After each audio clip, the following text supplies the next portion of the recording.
because we are honorable members of this Congress. So the question is, why have we discarded that tradition? Is this committee authorized to set aside the tradition? If we are not able to do that, Madam Chair, then I honorably, respectfully now move to terminate consideration of the budget of the office of the Vice President, and I so move. Second, Madam Chair. Thank you. Madam Chairman, Madam Chair, Madam Chair. Move and seconded. Session suspended.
The Honorable Marcoleta, please repeat your inquiry.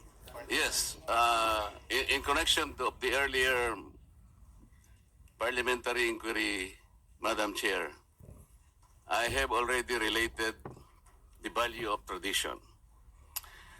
Parliamentary procedures, Madam Chair, grow from or are enriched by traditions, experiences, and precedents collectively gathered by the House of Representatives over years, and the institution keeps them well. That is why, from my entry in 2004 or the 13th Congress until today, I have observed the observance of that well-kept tradition. The two highest positions in government, namely the office of the President and the office of the Vice President were duly accorded with respect and deference. I have observed that. That's why I have relayed to you earlier in 2022, the Honorable Libanan, invoking courtesy, took him only 13 minutes to dispose the office of the Vice President. And that was quickly moved, quickly seconded by no less than our majority leader. That was in 2022. I'm not going by record, Madam Chair.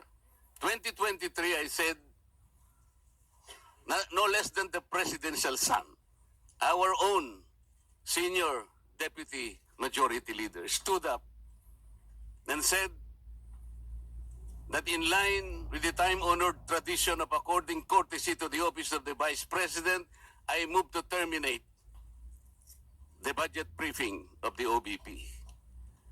And I can recall the Honorable Castro strongly objected. No, that's in 2023. This is by the record. And she objected, but her objections were rejected by the committee because the committee already terminated the proceedings. And she kept on requesting, Madam Chair, that she makes at least her manifestation.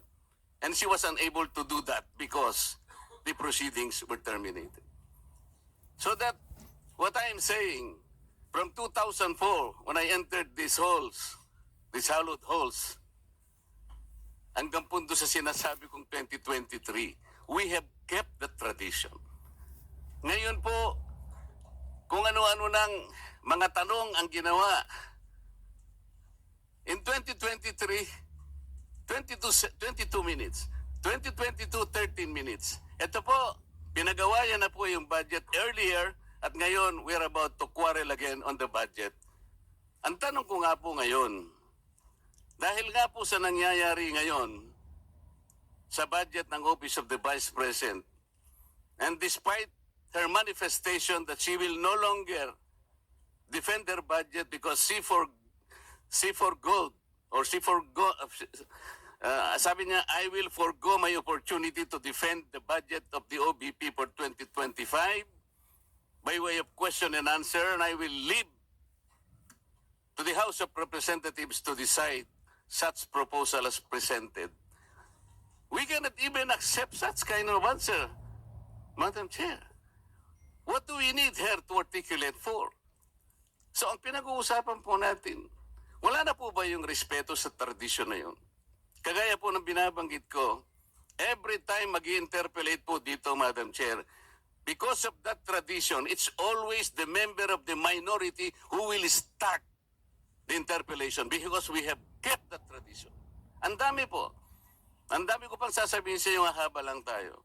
So the question is, when we did that to the Vice President earlier, now we're doing it now, are we now setting aside this tradition? That's number one question. Number two, is this committee authorized to set aside the tradition? Your Honor, short answer is no to both questions. Okay. If that is the answer, Madam Chair, and we are all bound to respect one tradition so sacred in our hearts, because we are called honorables in this house. We cannot be honorables if we cannot honor our own tradition. We are defined by what we believe as a tradition in this house. So if we are now all amenable that we have kept that tradition, no longer questions are being asked, then I will respectfully move, Madam Chair, to move to terminate the budget of the OVP for 2025. I object, Madam Thank Chair. I object. Madam Chair, I There's object. a motion to terminate the budget briefing of the OVP, but there is an objection, so we divide the House. The chair has decided to divide the House. So those Madam Chair, in favor as of the motion, a rule, we usually deliberate Those- before we vote. those in favor We deliver- of the motion, please raise your hand. Those in favor of the motion to terminate the budget briefing of the OVP, please raise your hand.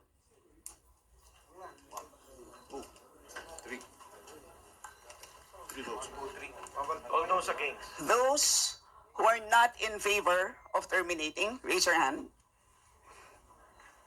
For non-tradition.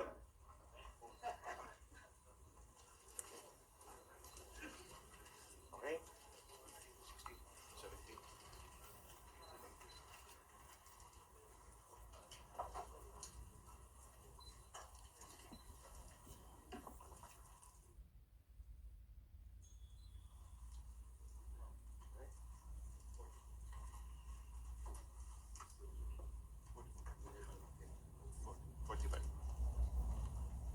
Three in favor, 45 against. 3 in favor, 45 against.